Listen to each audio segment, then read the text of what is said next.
नमस्कार, समृद्ध नेपाल कार्यक्रममा तपाईलाई स्वागत छ। म तेज प्रसाद वाग्ले। दर्शकवृन्द, यो कार्यक्रम मार्फत हामी देशमा विकास निर्माणको अवस्था, राष्ट्रिय प्राथमिकतामा परेका योजनाका साथै प्राप्त उपलब्धि र समृद्धिको सम्भावनाबारे विभिन्न कोणबाट तथ्यगत जानकारी प्रस्तुत गर्दछौँ। सरकारले आगामी आर्थिक वर्षको लागि बजेटको तयारी तीव्र पारेको छ। हरेक वर्ष जेठ 15 मा बजेट ल्याउनु पर्ने संवैधानिक व्यवस्था भए पनि अहिलेबाटै तयारी सुरु गरिएको छ।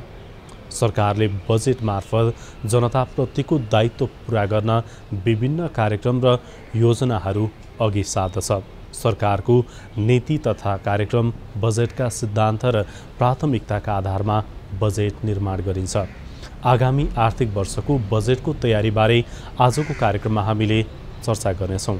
यसका साथै विमानस्थलहरूको विस्तार र हवाई सुरक्षाको लागि सरकारले लिएका नीतिहरूबारे पनि आजको श्रृङ्खलामा हामीले चर्चा गर्नेछौँ।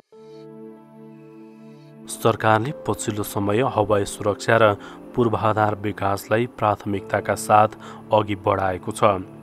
अन्तर्राष्ट्रिय नागरिक उड्डयन सङ्गठन आइकाओको सुरक्षा मापदण्ड अनुसार नेपालको उड्डयन क्षेत्रको सुदृढीकरणको लागि योजनाबद्ध रूपमा काम अघि बढाइएको छ। हवाई सुरक्षाको लागि हालै मात्र नेपाल नागरिक उड्डयन प्राधिकरणले वायुयानको लागि विभिन्न निर्देशनहरू जारी गरेको छ। हवाई यातायात सेवालाई सुरक्षित, भरपर्दो, मर्यादित र अनुशासित बनाउने र हवाई सेवा प्रदायक निकायको सेवा सञ्चालन प्रतिको व्यावसायिक जिम्मेवारी र जवाफदेहितालाई अभिवृद्धि गर्ने उद्देश्यले प्राधिकरणले निर्देशन जारी गरेको हो। फ्लाइट आवर्सलाई चाहिँ फ्याटिग रिस्क फ्याटिग म्यानेजमेन्ट भन्ने हुन्छ। किन पाइलटहरूलाई सफिसियन्ट रेस्ट आवर पुगेन भने त्यहाँ there may be chances of the accident भन्ने हुन्छ कि। जस्तै त्यो भएर सबै पाइलटहरूलाई, इन्जिनियरहरूलाई हामीले चाहिँ म्यान्डेटरी ह्युमन फ्याक्टर ट्रेनिङ गरेको हुन्छौँ। त्यो ह्युमन फ्याक्टर ट्रेनिङमा र सेफ्टी म्यानेजमेन्ट सिस्टममा एसएमएस म्यानेजमेन्ट सिस्टम छ, त्यहाँ एसएमएस सिस्टम छ। हो त्यो दुईवटा सबै पाइलटहरूलाई, इन्जिनियरलाई हामीले ट्रेनिङ गरेर हुन्छ। त्यो ट्रेनिङ गरेको आधारमा हामीले उनीहरूलाई सबै सिकाउने हो, होइन? र त्यसलाई नै इम्प्लिमेन्ट गर्नुपर्छ। त्यही हिसाबले पहिले के थियो भने अब जस्तो स्टल फिल्डको आधारमा स्टल भनेको सर्ट टेकअफ एन्ड ल्यान्डिङ, त्यो ट्विनोटर जहाजहरू भए, डनियर जहाजहरू भए, ती जहाजलाई चाहिँ पर डे 8 घन्टा उड्नाउने थियो भने सक्थ्यो भने पाइलटले अब चाहिँ 7 घन्टा गरेको छ। भनेपछि 1 घन्टा बचायो भने पनि पाइलटले अलि रेस्ट टाइम पुग्ने भयो, होइन? जस्तै अब स्टेबलाइज अप्रोच पहिले चाहिँ पहिले बढी थियो भने अहिले चाहिँ के भने फेरि बढाइदिएको छ, घटाएको छ। 500 फिट 1000 फिट गरेको छ। अनि ठुलो जहाजमा पनि उसले त्यसै गरे हामीले ल्यान्डिङ पनि जस्तो पहिले 10 ल्यान्डिङ गर्न पाउँथ्यो पर डेमा, त्यसलाई घटाएर अहिले मेरो चाहिँ 8 गरे जस्तो लाग्छ मलाई। भनेपछि ल्यान्डिङ पनि घटाउने, नम्बर अफ ल्यान्डिङ पनि घटाउने, अनि number of hours of the flight पनि घटाउने गर्दाखेरि पाइलटहरूमा पर्ने जुन एउटा स्ट्रेस म्यानेजमेन्ट, स्ट्रेस प्रब्लम भइरहेको हुन्छ, फ्याटिक भइरहेको हुन्छ, त्यसलाई चाहिँ यसले चाहिँ स्ट्रेस म्यानेजमेन्ट हिसाबले मैले लिन्छु। यसलाई चाहिँ जुन गरिएको छ सिभिल एभिएसनले गर्नुपर्ने कुराहरू, जुन निर्दिष्ट गरेको जुन जारी गरेका विज्ञप्तिहरू, त्यो चाहिँ सबै प्राइभेट एयरलाइन्सले मान्नु पर्यो। जुन कम्पनीले त्यसलाई मान्दैन त्यसलाई तुरुन्तै इन्भेस्टिगेट गरेर मलाई लाग्छ त्यसलाई प्रपरली इन्भेस्ट गर्नु पऱ्यो। कसैको प्रेसरमा दबावमा नआइकन, इन्फ्लुएन्समा नआइकन, पोलिटिकल इन्फ्लुएन्स पनि आउनु भएन र प्रेसर पनि काम नगरिकन, किन सेफ्टीको कुरा आउँछ। त्यो फ्लाइटमा जो पनि चढ्न सक्छ। यो देशका विज्ञ व्यक्तिहरू चढ्न सक्छन्, ठुला राजनीतिकहरू चढ्न सक्छन्, देशलाई ठुलो हानि नोक्सान हुनसक्छ। त्यही हिसाबले सिभिल एभिएसन अथोरिटीले गरेको जति पनि विज्ञप्तिहरू छन्, जति पनि गरेका गाइडलाइन्सहरू छन्, आइकाओले गरेका गाइडलाइनहरू छन्, युरोपियन युनियनले गरेका गाइडलाइन्स छन्, ती गाइडलाइन्सहरूले दिएकोमा प्राइभेट एयरलाइन्सदेखि लिएर नेपाल एयरलाइन्सले पनि त्यसलाई इम्प्लिमेन्ट गरेको छ कि छैन, त्यसलाई एकदम माइन्युटली मोनिटर गर्नु पऱ्यो। मोनिटर भन्नाले खालि भिजिलेन्स मात्रै गर्ने होइन, त्यहाँ स्थलगत निरीक्षण गरेर त्यहाँको डकुमेन्टहरू हेरेर त्यहाँ मान्छेहरूलाई वर्किङ स्टाफहरूको इन्भाइरोमेन्ट के छ, त्यहाँ कसरी डिस्ट्याटिस्फेक्ट भएको छ, अथवा इन्जिनियरहरूमा कसरी डिस्ट्याटिस्फेक्ट भएको छ कि यी विभिन्न कुराहरूले हेरेर मात्रै गर्नु। त्यो चाहिँ गर्नुभयो भने अनि नेपालको सेफ्टीमा चाहिँ धेरै राम्रो छ। अहिले नेपालमा विमानस्थलको सङ्ख्या 53 पुगेको छ। एटिआर 72 चल्ने 12वटा विमानस्थल छन् भने ट्विन अटर चल्ने 33वटा रहेका छन्। यस्तै दैनिक 18 घण्टा चल्ने विमानस्थलको सङ्ख्या 11वटा रहेका छन्। सरकारी तथा निजी क्षेत्रका आन्तरिक र अन्तर्राष्ट्रिय गरी दर्जनौं जहाज रहेका छन्। विमानस्थलहरूको स्तरोन्नति गर्न मात्रै गत आर्थिक वर्षमा नागरिक उड्डयन प्राधिकरणले 10 अर्ब 9 करोड खर्च गरेको छ। त्रिभुवन अन्तर्राष्ट्रिय विमानस्थल सञ्चालनमा आएको 7.5 दशकपछि भैरवामा गत जेठमा गौतम बुद्ध अन्तर्राष्ट्रिय विमानस्थलमा सेवा सुरु भएको थियो। त्यसको 9 महिनामा तेस्रो अन्तर्राष्ट्रिय विमानस्थलको इतिहास बनाउन पोखरा क्षेत्रीय अन्तर्राष्ट्रिय विमानस्थल सफल भएको छ। नेपाल सरकारको एभिएसन सेक्टरको एउटा नियामक निकाय र सर्भिस प्रोभाइडर सेवा प्रदायक निकाय पनि हो र नेपाल सरकारको नीति कार्यक्रम अनुसार यसले कार्यान्वयन गर्छ, कामहरू अगाडि बढाउँछ। पछिल्लो समयमा नेपालमा बढेको हवाई यात्रुहरूको सङ्ख्या वृद्धि हुँदै गएको, अहिले पछिल्लो अवस्था कोभिडभन्दा अगाडि सन् 2019 को अवस्था हेर्दाखेरि हाम्रो आन्तरिक यात्रुहरूको वृद्धि दर करिब 15% र अन्तर्राष्ट्रिय यात्रुहरूको वृद्धि 10%। हामीले औसतमा लिने हो भने पनि अब 12% 13% गर्दा पनि हाम्रो वर्षको करिब 10 लाख यात्रुहरू हवाई यात्रुहरू वृद्धि हुँदै जान्छ। हाम्रो विगतमा त्रिभुवन अन्तर्राष्ट्रिय विमानस्थल मात्रै एउटा चाहिँ अन्तर्राष्ट्रिय सम्पर्क सञ्जालको माध्यम थियो र त्रिभुवन अन्तर्राष्ट्रिय विमानस्थलको हाम्रो वार्षिक यात्रु वहन गर्ने क्षमता, ह्यान्डल गर्न सक्ने क्षमता भनेको एकदम मुस्किलले गर्दा पनि 90 लाख हो। 90 लाख हो र मैले अघि भने र हाम्रो वार्षिक करिब अब 10 लाख यात्रुहरू चाहिँ वृद्धि भइरहनुहुन्छ र 10 लाख यात्रु वृद्धि हुँदाखेरि 10 वर्षको हामीले पछिको अवधिको अनुमान गर्ने हो भने 10 वर्षमा 1 करोड यात्रुहरू चाहिँ वृद्धि हुन्छ। ती 1 करोड वृद्धि भएको यात्रुहरूलाई हामीले कहाँ लाने त? अब उहाँहरूलाई कहाँबाट सेवा दिने भन्ने हिसाबले नेपाल सरकारले अन्य क्षेत्रमा पनि अन्तर्राष्ट्रिय विमानस्थल बनाउनुपर्छ भनेर भैरवामा त्यसगरी पोखरामा बनाएको हो। त्यति मात्रै नभएर त्रिभुवन अन्तर्राष्ट्रिय विमानस्थलमा एउटा मात्रै धावन मार्ग छ। यदि त्यो धावन मार्ग केही कारणले चाहिँ अवरुद्ध हुन गएको अवस्थामा हाम्रो चाहिँ बाह्य मुलुकसँगको सम्पर्क सञ्जाल चाहिँ टुट्छ। हामीले विगतमा भोग्यौँ, अनुभव गऱ्यौँ। सन् विक्रम सम्वत 2071 सालमा त्रिभुवन अन्तर्राष्ट्रिय विमानस्थलको धावन मार्गमा टर्किस एयरलाइन्सको जहाज दुर्घटना हुँदाखेरि 4 दिन चाहिँ मुलुक चाहिँ अन्तर्राष्ट्रिय सम्पर्क सञ्जालबाट अवरुद्ध हुन गयो। यसलाई समेत मध्यनजर गरेर यदि यहाँ केही भइहाल्यो भने पनि गौतम बुद्धमा हामी चाहिँ हवाई सेवा सुचारू गर्न सक्छौँ। यो भनेको घटना दुर्घटनाले पर्ने अरू बाढी पहिरो विपदको अवस्थामा पनि विमानस्थलको अपरिहार्यता रहन्छ। त्यसमा फेरि यो विमानस्थलको चाहिँ पूर्वाधार भनेको आजको भोलि नै हेरेर चाहिँ निर्माण गरिने हैनन्।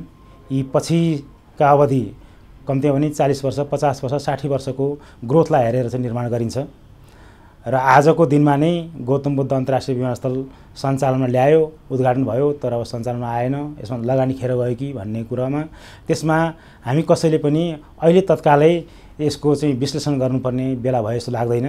हामीले विगतमा नेपालमा मात्रै नभएर अन्य मुलुकका पनि अन्तर्राष्ट्रिय विमानस्थल सञ्चालनको अवस्था हेर्यौँ भने केही समय लाग्छ। त्यसलाई पूर्ण क्षमतामा सञ्चालनमा आउनलाई केही समय लाग्छ र आशा छ हाम्रो गौतम बुद्ध अन्तर्राष्ट्रिय विमानस्थल त्यस्तै पोखरा अन्तर्राष्ट्रिय विमानस्थलले पनि क्रमशः यसमा चाहिँ हवाई सेवाहरू वृद्धि हुँदै जान्छ र कालान्तरमा पछि समयमा यी विमानस्थलहरू पूर्ण क्षमतामा सञ्चालनमा आउँछन्।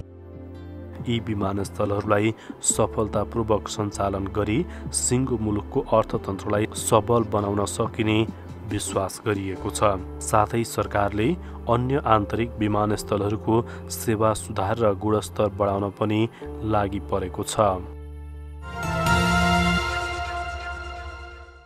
दर्शकवृन्द, हरेक वर्ष जेठ 15 मा बजेट ल्याउनै पर्ने संवैधानिक व्यवस्था रहेको छ, तर बजेटको तयारी भने कार्तिकबाटै सुरु गरिन्छ। आगामी आर्थिक वर्षको बजेटका लागि सरकारले तयारी तीव्र पारेको छ। बजेट मार्फत सरकारले जनताप्रतिको आफ्नो दायित्व पूरा गर्न विभिन्न योजना र कार्यक्रमहरू अघि सार्दछ। सरकारको नीति तथा कार्यक्रम बजेटका सिद्धान्त र प्राथमिकताका आधारमा बजेट निर्माण गरिन्छ। आगामी आर्थिक वर्षको बजेटको तयारीबारे रिपोर्ट अब हामी प्रस्तुत गर्नेछौँ। सरकारले आगामी आर्थिक वर्षको बजेट निर्माणको लागि तयारी तीव्र पारेको छ। आर्थिक सङ्कटका कारण स्रोतमा सङ्कुचन आएकोले बजेटको सिलिङ घटाएर ल्याउने सरकारको तयारी छ। बजेटको मार्गदर्शन एवं बजेटको आकार र बजेटको प्राविधिक पक्षको काम अघि बढाउने राष्ट्रिय योजना आयोगको तयारी रहेको छ। अर्थ मन्त्रालयले चालू आर्थिक वर्षको बजेटको अर्धवार्षिक समीक्षासँगै आगामी आर्थिक वर्षको बजेट तयारी तीव्र पारेको हो। सम्भावित आयोजना तथा परियोजना मन्त्रालयगत खर्च संरचनालाई बजेटमा समेट्न सम्बन्धित मन्त्रालय र प्रादेशिक तथा स्थानीय सरकारहरूलाई पत्राचार गरिएको छ। यसअघि राष्ट्रिय योजना आयोगले सबै प्रदेश सरकार र स्थानीय तहमा जाने सङ्घीय समपूरक अनुदान र सङ्घीय विशेष अनुदान अन्तर्गत सञ्चालन गरिने आयोजना र कार्यक्रमको लागि प्रस्ताव गर्न आह्वान गरिसकेको छ। आयोगले यस्तो प्रस्ताव पुष मसान्तभित्र पठाइसक्न सूचना गरेको थियो। प्रस्ताव पेश गर्दा प्रदेश सरकारबाट सञ्चालन हुने आयोजना र कार्यक्रमको हकमा मुख्यमन्त्री तथा मन्त्री परिषदको कार्यालयबाट र स्थानीय तहको हकमा सम्बन्धित महानगरपालिका, उपमहानगरपालिका, नगरपालिका र गाउँपालिकाबाट पेश गर्नुपर्ने प्रावधान रहेको छ। बजेट मार्फत सरकारले जनताप्रतिको दायित्व पूरा गर्न निश्चित समयको लागि आयोजना र योजनाको निर्माण गरी त्यसलाई व्यवस्थित गर्न बजेट निर्माण गर्दछ। गएको वर्षको बजेट कत्रो थियो, यो चालु वर्षको बजेट कत्रो छ, त्यसै अनुसार आगामी वर्षको बजेट कत्रो होला भनेर सामान्यतया आकलन गर्न सकिने कुरा हो। तर यसमा हामीले जुन चाहिँ 3 वर्षको त मध्यकालीन खर्च संरचनामा पहिले नै प्रोजेक्सन भएको हुन्छ। जस्तो यो वर्षको 17 खर्ब 93 अर्ब करिब भनौँ त्यति र आगामी वर्ष 19 खर्ब 31 अर्बको बजेट ल्याउनुपर्छ भनेर पहिले जुन चाहिँ मध्यमकालीन खर्च संरचनाको रूप हो त्यसमा तोकिएको छ। तर अहिलेको अवस्था, यो वर्षको बजेटको कार्यान्वयनको अवस्था के भयो, हाम्रो राजस्वको स्रोतको अवस्था के छ लगायतको कुरालाई ध्यानमा राखेर सिलिङको हामीले फाइनल गरिसकेका छौँ। त्यो अब फर्मल्ली हाम्रोबाट डिसिमिनेट हुन्छ नै हैन, बाहिर आउँछ नै। र मोटामोटी अहिले भन्दाखेरि जुन चाहिँ मध्यमकालीन खर्च संरचनाले प्रक्षेपण गरे अनुसार 19 खर्ब 31 अर्बको हुनुपर्ने, त्योभन्दा सानो हुन्छ। हामीले खर्च सकेसम्म धेरै गर्न पाए हुन्थ्यो भन्ने हुन्छ, किनभने हाम्रो विकास निर्माणका आवश्यकता, जनताको चाहना धेरै छन् हैन। यो सडक पूर्वाधार मात्रै नभएर शिक्षामा, स्वास्थ्यमा, अनि चाहिँ ज्येष्ठ नागरिक बालबालिकालाई यो भत्ता सुविधा लगायतको सुविधामा धेरैभन्दा धेरै दिन पायो भने बल्ल जनताले मुलुक चाहिँ समृद्ध भएको वा विकासको प्रतिफल पाएको भन्ने महसुस गर्छन्। त्यसकारण चाहिँ हामीले सकेसम्म ठुलो बजेट ल्याउन खोज्ने हो। तर ठुलो बजेट ल्याउँदैमा त हुँदैन, त्यो हाम्रो स्रोत के छ भन्ने, स्रोतको हाम्रो मुख्य आधार भनेको एउटा आन्तरिक राजस्व भयो। त्यसपछि दोस्रोमा हामीले वैदेशिक अनुदान पाउने गर्छौँ र त्यसपछि चाहिँ ऋण हो, त्यो वैदेशिक ऋण र हाम्रो आन्तरिक रूपले ऋण उठाउने। यदि हाम्रो चाहिँ बजेटको स्रोत हो अथवा बजेट निर्माण गर्दाखेरि यदि स्रोत आउँछ र त्यो अनुसार यो क्षेत्रमा खर्च गर्ने भनेर हामीले अनुमान गर्ने हो। अब अहिले राजस्वको अवस्था के हो भने हाम्रो मुलुकको अर्थतन्त्रको जुन चाहिँ यो चरण छ त्यो सबै चाहिँ यो मोनिटाइज नभएको भन्छौँ। अर्थात् सबै यो दायरामा, यो एकाउन्टिङको दायरामा नआएकोले हाम्रो राजस्व चाहिँ अहिले भन्सार बेस्ड छ, अथवा अलि ठुलो चङ्क चाहिँ हाम्रो आन्तरिक राजस्वको पहिला भन्सार भयो, आयात भएपछि भन्सार हुन्छ, त्यसमा भ्याट लाग्छ र केहीमा त अझ अन्तःशुल्क पनि लागेपछि अनि हाम्रो राजस्व आउँछ। र अन्य भनेको व्यक्तिको संस्थाहरूले आय गरेपछि त्यो चाहिँ उनीहरूले त्यसमा तिर्ने कर भनौँ न, आयकर तिनीहरू हो र अर्को चाहिँ अन्तःशुल्कहरू तिनीहरू छन्। त्यो भनेको सबभन्दा ठुलो भनेको हाम्रो आन्तरिक राजस्व हो। आन्तरिक राजस्वले हाम्रो चाहिँ चालु खर्च धान्ने र अलिकति थप कामहरू, पुँजीगत खर्च र वित्तीय व्यवस्थातिर त्यसले चाहिँ कन्ट्रिब्युट गर्ने गरेको थियो। र यो वर्ष चाहिँ हाम्रो चालु खर्च पनि धान्न सक्ने अवस्थाको राजस्व सङ्कलन नभएको कारणले अब हामीले चाहिँ एकातिर राजस्व सङ्कलन धेरै नहुने, वैदेशिक सहायता जसमा अनुदान र ऋण पर्छ, वैदेशिक अनुदान पनि पहिलेदेखि घटिरहेको छ, त्यो पनि नबढ्ने, अलिकति वैदेशिक ऋण चाहिँ बढाउन सकिन्छ कि भन्नेमा जसबाट हामीले अनुदान र ऋण लिने हो त्यो देशहरू पनि यो 2023 यो सङ्कटमा पर्ने आर्थिक सङ्कट उनीहरूले पनि बिहोर्नु परेको यो चाहिँ कोभिडको कारणले र युद्धको कारणले, रुस युक्रेन युद्धको कारणले, त्यसकारण उनीहरूबाट हामीले लिन सकिने अवस्था पनि नभएको। अब रह्यो आन्तरिक ऋण उठाउने। आन्तरिक ऋण उठाउँदाखेरि पनि हाम्रो अहिले तरलता एकदमै असहज अवस्थामा रहेको, ब्याज दरहरू बढेको र सरकारले आन्तरिक रूपमा ऋण उठायो भने पनि चर्को ब्याज तिर्नुपर्ने र त्यसरी चर्को ब्याज तिरेर लिएको ऋण लगानी गरेर त्यति बराबरको प्रतिफल हामीले पाउँछौँ कि पाउँदैनौँ भन्दाखेरि त्यो चाहिँ न्यून सम्भावना भएको। त्यसकारण आन्तरिक ऋण उठाउँदाखेरि पनि उठाउन नसकिने भन्दा पनि त्यो चर्को ऋण त्यो ब्याज दरको कारणले चाहिँ अहिले अप्ठ्यारो अवस्था भएकोले हामीले धेरै हाम्रो स्रोत सङ्कुचन समग्रमा भएको कारणले त्यो मध्यमकालीन खर्च संरचनाले तोकेको 19 खर्ब 31 अर्बको बजेट ल्याउन नसकिने र यसलाई चाहिँ अलि ऱ्यासनल अहिलेको अवस्थामा व्यवहारिक के हुन्छ त्यस अनुसार चाहिँ बजेट ल्याउनु पर्दाखेरि अलि सानो आकारको हुने त्यो अवस्था हो। दैनिक प्रशासनिक कार्य, शान्ति सुरक्षाको व्यवस्था, परराष्ट्र सम्बन्ध लगायतका विषयलाई आधार मानेर चालु खर्च निर्धारण गरिन्छ। खर्चको अर्को पाटोको रूपमा पुँजीगत खर्च वा विकास बजेट रहन्छ। सरकारले एक वर्षमा गर्ने विकास निर्माण, पूर्वाधार विकास, आर्थिक विकास लगायतका कार्यहरू सञ्चालन गर्नको लागि विकास बजेट निर्धारण गरिन्छ। यस्तै खर्चको पाटोको रूपमा वित्तीय व्यवस्था रहेको हुन्छ। यो शीर्षकमा सरकारले लिएको आन्तरिक तथा बाह्य ऋण भुक्तानी गर्न बजेट छुट्याइन्छ। सरकारले सार्वजनिक क्षेत्रमा गर्ने ऋण लगानी, सेयर लगानीलाई पनि वित्तीय बजेटमा समावेश गरिन्छ। आर्थिक कार्यविधि ऐन 2055 र नियमावली 2064ले बजेट तर्जुमा विधि तय गरेको छ। अर्थ मन्त्रालयले बजेट तर्जुमा खर्च लेखा परीक्षण प्रक्रियालाई समेटेर कार्य सञ्चालन निर्देशिका जारी गरेको छ। यसमा पुँजीगत चालु खर्चदेखि आयोजना निर्माणका कुराहरू समेटिएको छ। आगामी आर्थिक वर्षको लागि बजेट तर्जुमा गर्ने कार्य कार्तिकबाट नै सुरु हुने गर्दछ।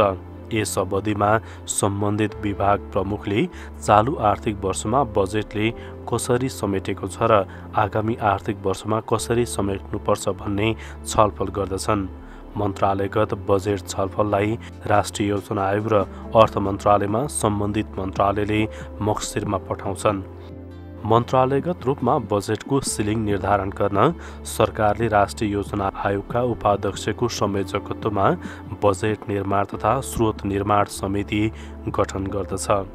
सिलिङ निर्धारण गरेपछि अर्थ मन्त्रालय र योजना आयोगले बजेटका लागि मन्त्रालयहरूमा मार्ग निर्देशन पठाउँछ।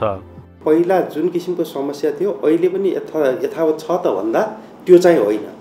के भने कतिपय कुराहरू पहिला भएका समस्याहरूलाई हामी समाधान गरिसक्यौँ।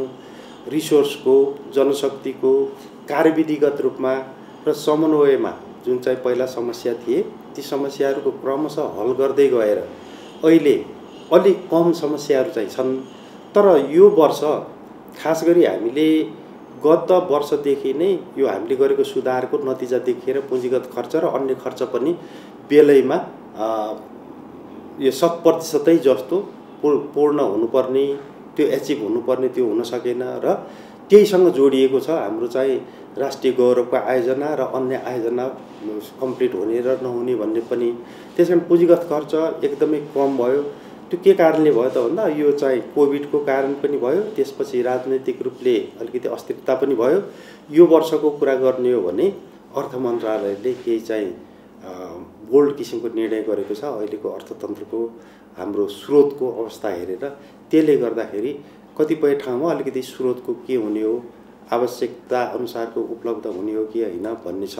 विकास निर्माणका कामहरू, राष्ट्रिय गौरवका आयोजनाहरू, अन्य महत्त्वपूर्ण आयोजनाहरू अगाडि बढाइने, त्यो चाहिँ सम्पन्न नहुने भन्ने जुन चाहिँ रोग थियो त्यो रोगमध्ये धेरै निराकरण भएको छ। अबको समयमा भनेको बाँकी रहेको समस्या पनि बिस्तारै हामी चाहिँ एड्रेस गर्दै जानुपर्ने हुन्छ। कार्यक्रम चाहिँ को कार्यान्वयनको कुरा चाहिँ सम्बन्धित मन्त्रालयलाई जिम्मा दिने, त्यसलाई चाहिँ जुन चाहिँ एउटा कार्यक्रम ढङ्गबाट वर्कआउट गर्न चाहिँ सम्बन्धित मन्त्रालयले गर्ने त्यसो गर्दाखेरि चाहिँ यो सम्भव छ। आउने बजेटमा समावेश हुने गरी त्यसमा आवश्यक पूर्व अध्ययन तयारी भइसकेका छैन भने तयारी गरेर चाहिँ एउटा त पूर्वाधारमा जानुपर्छ भन्ने मलाई लाग्छ। दोस्रो कुरा के हो भन्दाखेरि आयात प्रतिस्थापनको कुरामा चाहिँ हामीले जोड गर्नुपर्छ भन्ने छ। पहिलेदेखि भनिराखेको कुरा हो, तर पनि त्यो चाहिँ त्यसलाई चाहिँ रिभ्यू गर्ने र ती तत्त सेक्टरमा चाहिँ के कस्तो सहयोग पुर्याउँदाखेरि त्यसले चाहिँ आयात प्रतिस्थापन गर्न सक्छ भन्ने कुरामा चाहिँ राज्य लाग्नुपर्ने कुरा छ र त्यसलाई दिने सहुलियतमा चाहिँ तपाईँको जुन एउटा कमिसन लिइन्छ भन्ने जुन गुनासो चारैतिर आइराखेको छ, जस्तो अनुदान दिँदा पनि कमिसन लिइन्छ भन्ने गुनासो आइराखेको छ, त्यस्ता गुनासो यदि चाहिँ साँचो हो भने त्यो गुनासो हुन दिनु हुँदैन र जसलाई चाहिँ जसको निम्ति चाहिँ अनुदान चाहिँ त्यो लक्षित छ त्यसले सहज ढङ्गबाट प्राप्त गर्ने व्यवस्था गर्ने र उत्पादन चाहिँ त्यसबाट वृद्धि हुने हिसाबबाट जानुपर्ने हुन्छ आयात प्रतिस्थापनको कुरा। अर्को कुरा चाहिँ निर्यातको सन्दर्भमा चाहिँ के हो भन्दाखेरि निर्यात गर्नको निम्ति प्रोत्साहित केही कमोडिटीहरू जुन कमोडिटीको निर्यात हुन्छ त्यो कमोडिटीको चाहिँ एउटा त के भन्दाखेरि सुविधा पनि दिने, दोस्रो त्यसको गुणस्तरको बारेमा पनि सरकारले पनि चासो लिनुपर्छ।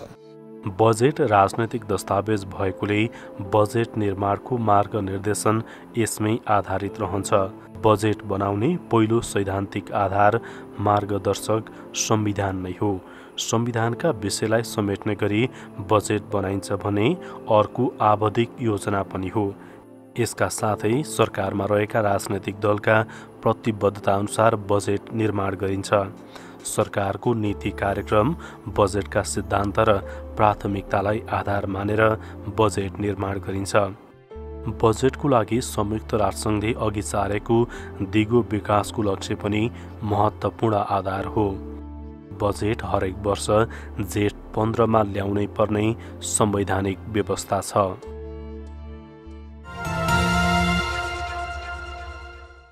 दर्शकवृन्द, बजेट मार्फत सरकारले जनताप्रति आफ्नो दायित्व पूरा गर्न विभिन्न योजना र कार्यक्रमहरू अघि सार्दछ।